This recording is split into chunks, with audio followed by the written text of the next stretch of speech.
Welcome to Chillin' 101. We hope this video helps. You start by prepping properly.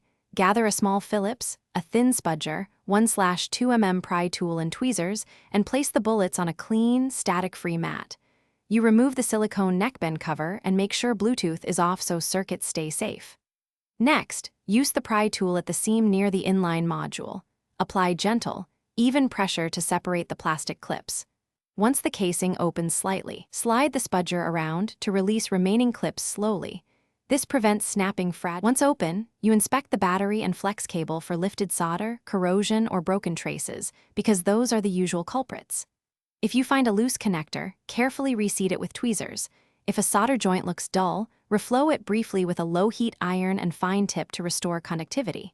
If the driver or battery is damaged, swap in a same-spec replacement. Make sure polarity is correct and flex cables are routed without kinks. After repairs, test continuity before reassembly. You now perform a final functional test.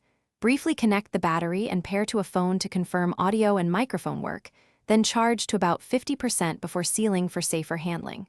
When reassembling, align halves and snap clips back starting from the center to evenly distribute pressure and make sure no cables are pinched. Once closed, run another full test. If problems persist, check flex cable continuity and battery voltage with a multimeter. A failed line, or low voltage, usually explains remaining faults. Thanks for watching. Consider subscribing if we helped you.